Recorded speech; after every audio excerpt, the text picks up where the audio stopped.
Hello there. Welcome to Live from Dennis's House, the only show of its kind. Every Sunday morning at 9 a.m. Eastern Standard Time on my YouTube channel, I will review a vinyl album and try to entertain you, have some fun, and perform some live music. Today's show, we will be discussing the band Bauhaus and the lead singer Peter Murphy. My original guest canceled, so my band, the DeSilvas, were kind enough to fill in. The DeSilvas are myself, Doug DeSilva, and Johnny Miami Cucinello. Johnny appears on the show courtesy of Victory Records. The DeSilvas perform semi-acoustic versions of new wave, punk, and many other styles of music that you will be sure to enjoy. Check them out. Today's show was filmed on location, not live from Dennis's house. Hope you enjoy the show.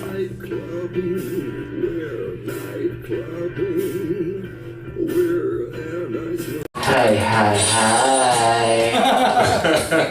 Hi, hi, hi. Yo, welcome to the show, live from Dennis's house. Today we are doing... Liar, it's Doug's house. Today we are doing Bauhaus. Oh yeah. Starring Peter Murphy. You can hear it in the background. And my guests today are the DeSilvas, Doug DeSilva, and Johnny Miami Cucinello. Oh, thank you. Is that an Irish name?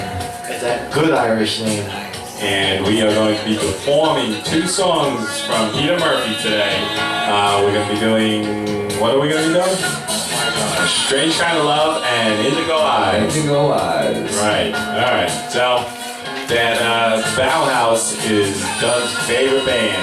Was that right to say? It's your favorite band of all time? My favorite singer, yeah. Peter Murphy. Absolutely. Yes. And there's this picture up on the wall back there. Oh. And that's them playing right now. Peter Murphy is the godfather of goth. Correct. The first goth song of all time, I believe, was Bela Lugosi's Dead. Correct. And it's like the top number one song, yeah, right? There'd be no like Cure, there'd be no anything like that. 9 Inch Nails, there'd be nothing like that without Peter Murphy. Even Shirley likes Peter Murphy. Yeah, so we forgot to mention Shirley. Oh, and it's not live at Dennis's house too. I should mention that. As John said, I am doing my first on-location shot today. That we are filming at Electric DeSilva Land here. This is our studio where we rehearse. And we just rehearsed, and it's raining out, and it's not even Sunday morning, so... And it's via satellite. Yes, so... We took a break from our tour, which is life. Yeah. On tour for 20 years. We have a life sentence.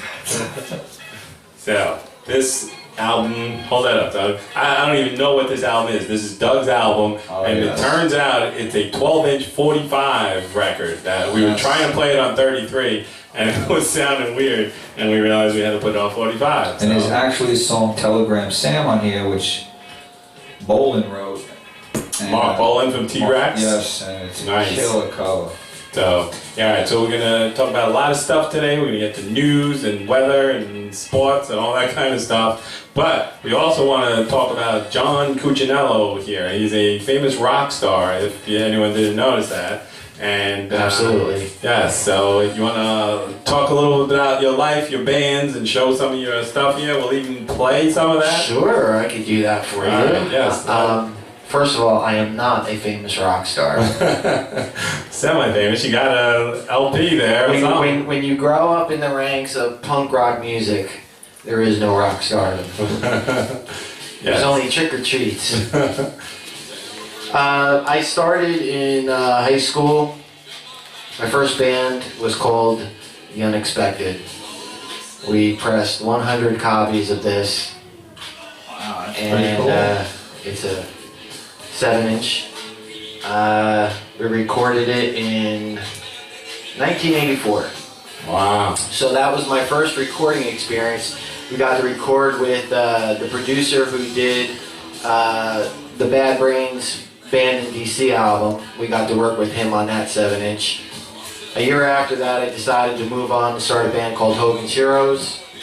And I was lucky enough, or we were lucky enough, to get record interest from a label called New Red Archives out of San Francisco.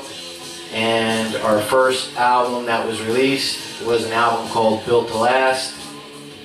And it came on assorted different colors of vinyl. Oh, that's awesome. We'll open that up. There was purples, there were blues, there was clear blue. I don't know which one this is. This could be a milky purple if you want to open it up. Can we slice some of this now too? Yeah, if you want to. All right, let's do this. It's Hogan's Heroes, circa what you say? Like, This is 88. 88. You want to? Who's the other members of this band with you? When the band first started, we were making demos. We had Scott Cassidy on vocals, Matt on drums. I was playing bass. George was on guitar. And then as time went on, we brought in Skip on vocals and Tony on drums. And that was the final lineup. When we signed to the label, the most interesting thing, if anybody's into the hardcore movement, we signed our record deal at the record canteen at CBGB's in New York. And it was the first time that we ever sat down with a record company going over a record contract. And at the time, we were playing a Sunday matinee, and Bauhaus was actually opening up for us. And Rabies from Warzone, the singer from Warzone, was there, and we asked them to kind of sit with us and listen to what the record company had to offer. And at the end of the conversation, we kind of looked over at Rabies, and he gave us like the final nod that it was okay to sign the contract because it was a good deal, and we did. Rabies has passed on since then. He played in a great band called Warzone. That ended up getting signed to a record label called Victory, that we ended up getting signed to later on, because as time went on, we were together for like 16 years as Hogan's Heroes, and then we became the band OS 101, Old School 101, and this actually came out, this was our first record out on Victory Records. Our second release on Victory didn't come out on LP, it only came out on CD, but again, limited color vinyl, forms of blues, yellows. We always did that. And even on the second Hogan's Heroes record, this came in because Skip was really into the whole Rasta movement, the Bob Marley thing. So his one want that he had expressed was that so many were pressed in red, so many were pressed in yellow, so many were pressed in green. Green is the rarest, so if you have a green one, you're very lucky. Wow. And the front cover looks very confusing when you look at it, and a lot of people don't know this about this cover. The reason why we used it is because on July 13th, which is my birthday, Live Aid happened in Philly.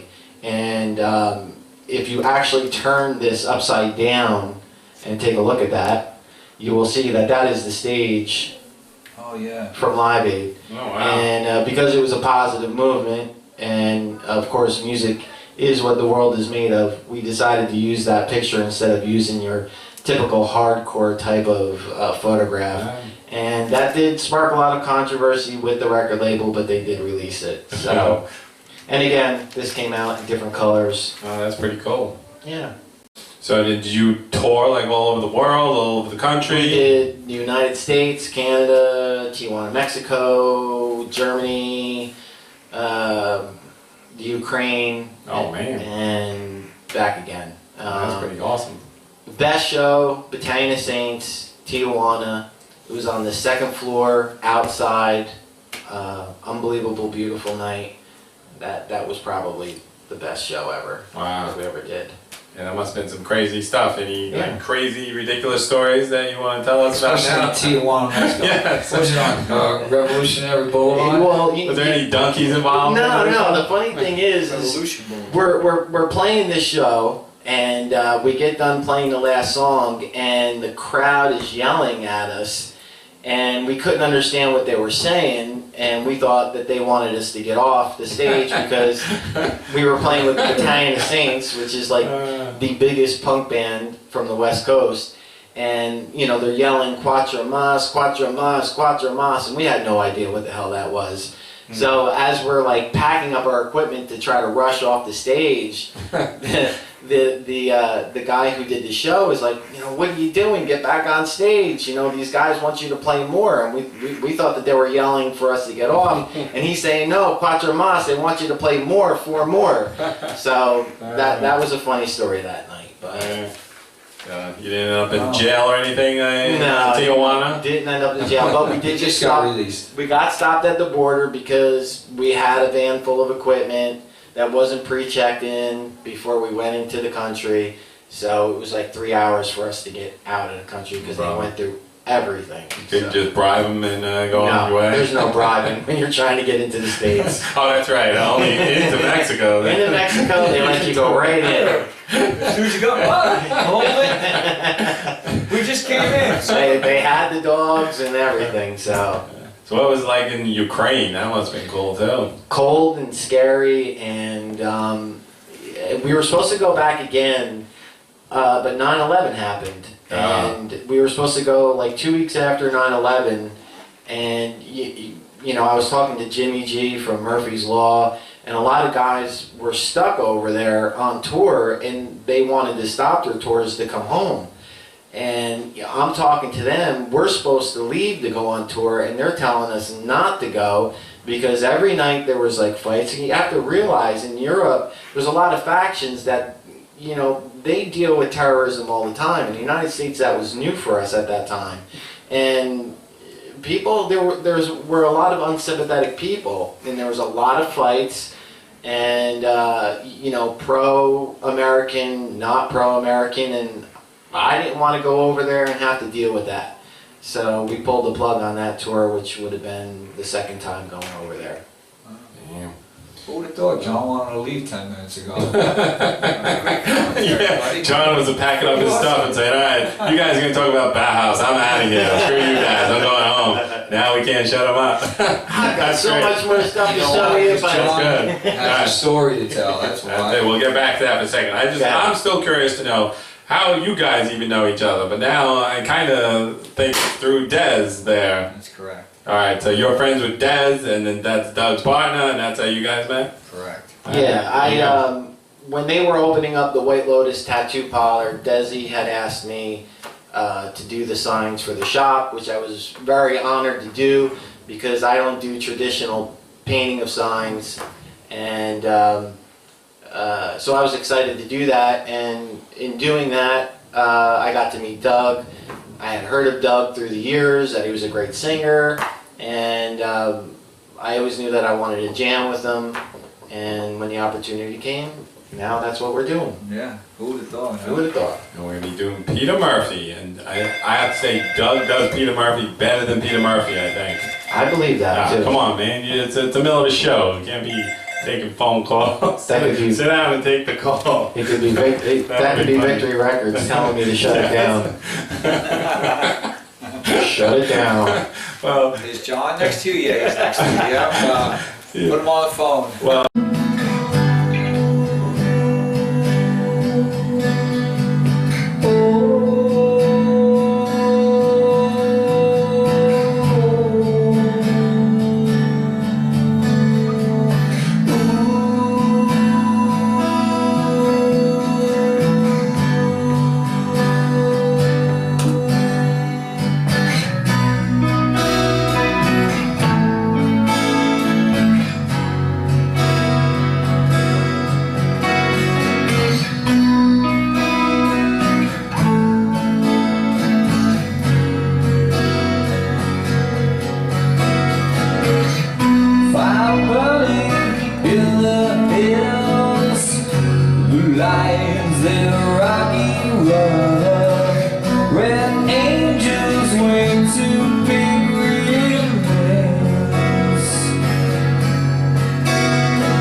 out mad, his song gray, indigo eyes, indigo eyes, asking.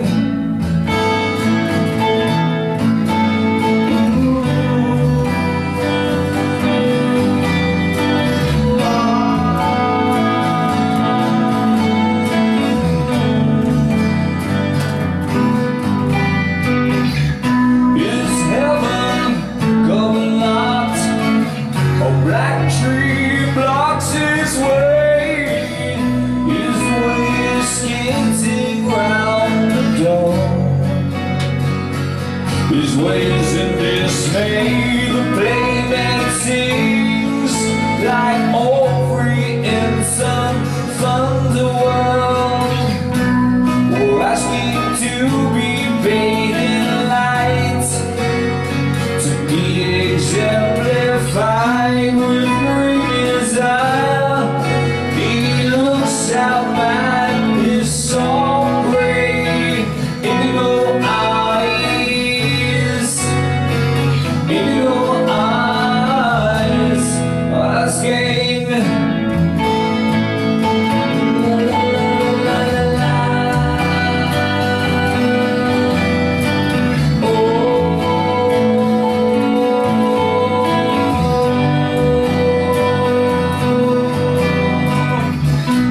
He saw his past, he had dug for trust with blind, infected hands.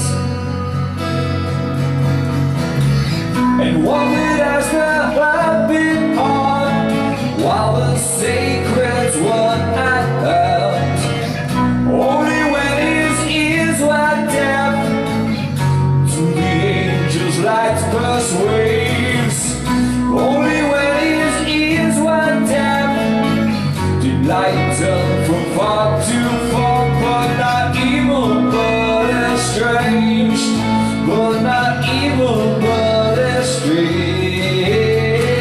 Indigo eyes, indigo eyes, indigo eyes, indigo eyes. With great desire, he looks out at his song gray, indigo eyes, oh, indigo eyes, indigo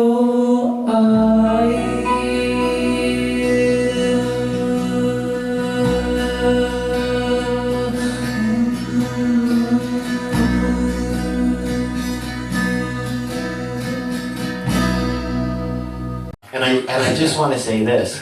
We were featured in Guitar Player magazine. Oh, what issue is that? So this is Oh. That's a REM guy on the cover? Oh, yeah. What issue and month and stuff? We'll never know. We can't open it up. It's all sealed. No, still. it's not sealed. It's Oh, okay. Should be Oh, all right. that's a cool collector's item. Yeah, that's Yeah, we'll, really we'll check that out. What, you got your pictures in there and everything? There was a review on the record, Oh, cool. and they paid a nice compliment to the guitar 98, playing, which, December 98. Wow. and out of everything, and then I'll stop. No, keep going. You gotta remember, with the Show last out. name Cucinello, we like to talk. They started it, I wanted to leave, now I'm talking. Greatest moment ever. On the cover of the East Coast Rocker. Excuse me, guys. OS 101, What's up, babe? Lords of the Old School. You can't ask for anything better than that, right? Look at that. Nice. That's cool. And they put a nice review in there, and that's what it's all about. That's When it. we got started, it was all about hoping to be able to make a record. That's what happened. Then the next step up was to be able to play with the bands that we wanted to play with, the Dead Kennedys, Black Flag. You got to play with them? All We got three to- of those? we got to Those play with all are those three of my bands. favorite bands. Now That was amazing. out in Long Island, we did a show at a place called the Sundance. There were 2 speed metal bands opening up, and we were going on at midnight. Okay, so we were the first hardcore band, everybody was antsy because it was a punk rock crowd. So by the time we went on at midnight, the place went Richter. Right after us at 1:30 was 7 Seconds, and then at 3 in the morning, the Circle Jerks went on. Wow. That was a good show. That was a good time. That's awesome. Let's hear a little of this. I think Doug left the show. He got a call from his agent. That sounds cool. Now this is it's a little bit more kind of like that metal guitar without being metal. It's very upbeat, keeping that hardcore stance. Vocals soar on the positive tip, and that's what the band was about, and having fun, having a good time, enjoying the show, and that's what we were about. That sounds good. You got your nickname, Johnny Miami. You must have gotten that. I got that because I lived in Florida and went to school down in Miami, and when I moved back, that's all I ever talked about. Hence, we got the name Johnny Miami. But in OS 101, we all had stage names because it's like the Kiss thing, you know. When you go on stage, you want to become a different person. So what we did is we had the King on bass, we had Skip School on vocals, we had Tony Detroit Diesel on drums, and Johnny Miami on guitar. That's right. When I met Ian, he was the king. The king. We were calling him the king. Yeah. I'm like, king of what? Now he's the queen. Oh. Well, he's not watching. All right, so you want to get back to a little Bauhaus now while we're here? Doug, you're the Bauhaus Peter Murphy expert, so expert. Tell us your feelings about this, how you first came about this, because actually you turned me on to this Peter Murphy and stuff. When I kind of knew about Bauhaus and a little bit about Peter Murphy, and then when we started playing this, I started going back and listening to it, and I said, wow, I know all these songs. These songs are great.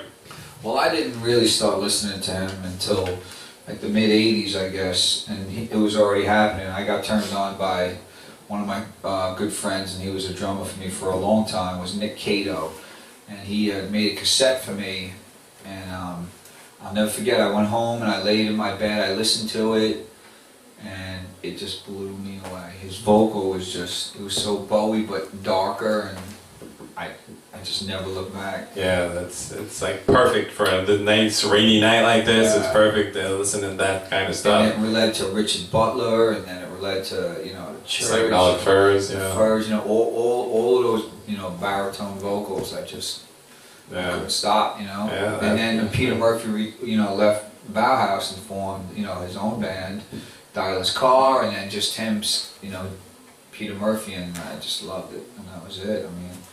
Yeah, like some of the favorite songs of Peter Murphy or by Bauhaus. Like I mentioned, Bela Lugosi's Dead. I like that song Nightclubbing. Is that Bauhaus or is it Peter Murphy? I'm not sure. I believe it's Peter Murphy. Yeah. Oh my God, there's so many good Peter Murphy songs. And that was such an important era for all of us back then. As kids, to be turned on to this music. I mean, it was such an amazing movement. Oh my God. I guess kids today can compare like 9 Inch Nails and stuff like that. But like, Dee Dee said earlier, without these bands, these guys would never existed. Yeah. But yeah, there was those nights where you're sitting there and these guys are just sending you on a journey. And there was nothing like looking at an album cover over and over again, trying to find something. And that's why I was so excited to be able to have records, because I wanted to do the same thing. But these guys were like a major movement, and anybody that knows Bauhaus, The Cure, The Smiths, these are amazing bands that helped pave the way for guys like us. And millions of emo kids sitting in their room cutting themselves listening to it. But back then, it was a way of life. Yeah. You didn't go into a store and you didn't go to the mall and buy an outfit. Yeah. We were making our own clothes. We created it. We had no money, and I was living in New York and living in cars, playing in Manhattan. Oh my God, it was was so much fun. It was a whole movement. And don't you feel bad for kids today? They got nothing like that. Nothing. You know, there's like, you know, Nothing. unless it's rap, really, you know, and that's even lame, watered down by now, you know. So they got nothing to do. I mean, most of those bands were The Clash, and you know, all those bands were playing for years before, you know, they made it. So you know, they chopped their way to where they were, and they were recognizing. My dad back then, when I was a kid, and I put on the first Sex Pistol album or anything that was obscure against the grain, my dad was. Everybody was against it because it was so not what they understood. But meanwhile, all they were singing about was good things and moving forward and, you know, political things and, you know, just peace, and they didn't understand it. Nowadays, you know, That's actually what made it better. That if your parents hated it, then you liked it even more. You know? correct. And the question is that our parents like Johnny Cash when they were kids? Right. Were they threatened by Johnny Cash? Right.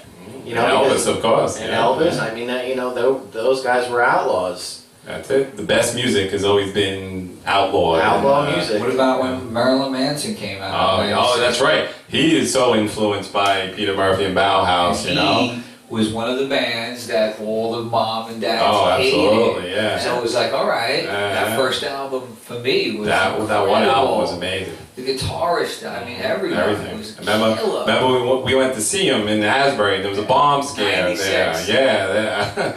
He was supposed to kill himself that night. Oh, that's right. It was Halloween night. and he was going to kill himself on stage, but he did not. And I got to say, I was a little disappointed. But And I will tell these guys here for the first time, when I was going to school down in Miami, You were Marilyn. a woman? No, I was good. I was actually very attractive, I was born a woman. and I worked at the Dollhouse. Marilyn Manson was just starting out, and it was Marilyn Manson and the Spooky Kids. Right, yeah. And the funny thing is you could call their answering machine, and they would leave a new message every week that you would listen to where they were going to be playing. And Wow, you would go, you would go locally in Fort Lauderdale to see Marilyn Manson and the Spooky Kids. Right. And I think they were asked why they didn't use that when they finally got signed to a major, and they wanted to shorten it down just so it was Marilyn Manson. But Marilyn Manson and the Spooky Kids in Fort Lauderdale was an amazing time. And as soon as they started, it was a major impact, and you knew it was not going to stop. That train was just on its way. Yeah. So, and then Peter Murphy is still around, kicking, and he's just coming out with a new album now. He's going to be on tour in New York, June 9th, Correct. on a Monday. I think we should go, instead of having band practice on Monday, I think we should go see him. Where's he playing again? Irving Plaza. Oh, yeah. Oh, yeah. Yeah, They're so, closing Roseland, you know? yeah, Lady Gaga is closing it, the last show. So, yeah. So what else you want to talk about? You want to talk about the news? Does anybody know who Frankie Knuckles is? Hey, Frankie Knuckles. No, you would think with the last name like Cucinello and DeSilva, we would know Frankie Knuckles, but we don't. I don't want to talk about Frankie Knuckles. Well, he died, Hey, he's and a good guy. Eh? he was the godfather of house music, they say. I had never heard of him. And I don't know. I It's guess fitting. he just plays records, really. Yeah, You know, most- that doesn't that kill you though when someone says, "Oh, that's my favorite DJ," and really he's just playing records, just like I'm playing records right here now. And So, he's making a lot of money. so I could be a famous. Really, I can play the record pretty good. Well, not really, because I put it on 33 when it was supposed to be 45. So. You're like, no way. So I got to talk about some things that are happening now. Have you heard that Kurt Cobain, they're releasing new pictures from the suicide? Who wants to see those? I know, that's quite gruesome. Yeah. And And I would like to say, That's the society we live in now. after Johnny Rotten, who cares about Kurt Cobain? That's just my opinion. I'm sorry. what does that mean? Never trust a hippie. Right. Well, yeah, you got to give them. So I got to say though, that was never one of my favorite bands. No. Nirvana. I much prefer The Foo Fighters. Alice in Striper. Chains. Dennis has got a striper outfit. That's what Dennis was on Halloween.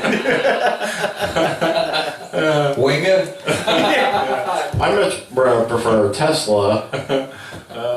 Yeah, but I definitely prefer Alice in Chains or Pearl Jam much more than Nirvana. But you know, you got to give them props because they were the first ones, really. So He was definitely a talented guy. yeah, They were the first ones to what? to make it big from that Seattle scene. Well, they put the brakes on metal. Oh, absolutely. That was they put. All Okay. those bands. That's true. That's why they get credit just for that, for putting Winger out of business and He was a Schreiber good and all. songwriter, man. He definitely was, I mean, yeah. I wasn't like a great big fan of his, but he was Yeah, definitely a he good definitely- songwriter. But why did he even kill himself? Does anybody even know that? It was drugs. It was, Drugs. well, he was married Actually- to Courtney Love. That's probably why. She had a Courtney stinking did. hole, bro. She had 3 holes. That's what I call a man hole. It was stunk. Courtney Love did it, man. It's a conspiracy, and it will come out that she is the one who killed Kurt Cobain. Just like Sid and Nancy, it's rumors that she killed herself and blamed him. They're saying that the mother actually killed Sid. Yeah. She gave him the drugs. I went to the hotel room too. Chelsea Hotel, room 100, 101, I used to something go like to the that. School of Visual Arts right down the block, and we went in there Yeah. many moons ago. So, yeah, I don't know about that. Kurt Cobain, would you consider killing yourself, or would you kill everybody else in the world first? First, I would take out many as possible. That's what I'd say. If life got that bad that I had to kill myself, I'm definitely going through my list. And You'd be able to put a 12-gauge shotgun under your head and actually. I heard. What about what's her name? Who Mick Jagger's girlfriend? oh, the Yeah, Ren All Scott. she did was tie a scarf around her neck and sat down on a doorknob. Really? What, you don't, like, isn't that a natural instinct to want to not choke? Yeah, right?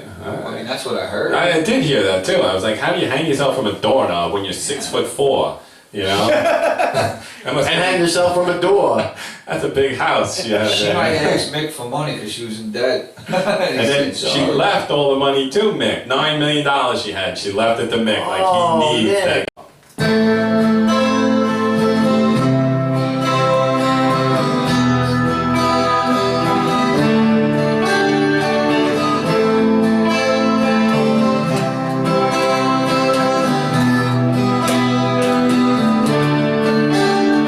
A strange kind of love,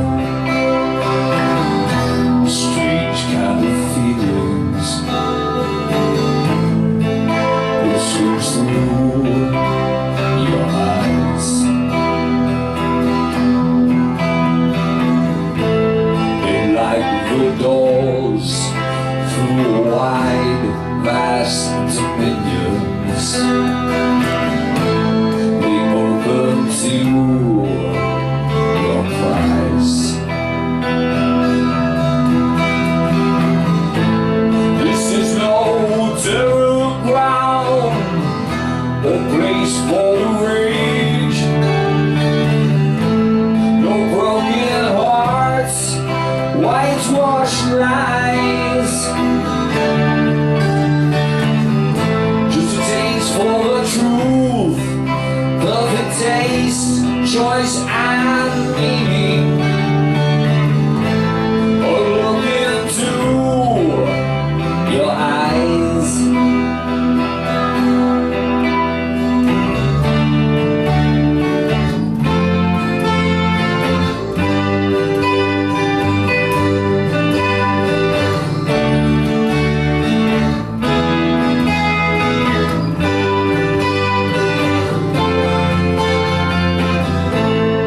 Right to the gemstone alone. A smile from the frown and circles round.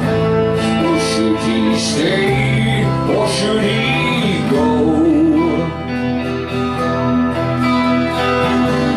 Let him shower a rage so strong, a rage that knows no right or wrong. Or take a little piece of you.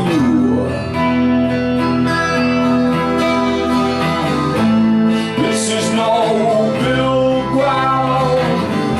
Oh, that's how it seems for us to walk or to take. Instead we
the story of the year, though. I have to say, this is a good story. It comes out of Malawi, whatever the hell that is. I think it's near Africa or something. That's so right by the Port of Newark.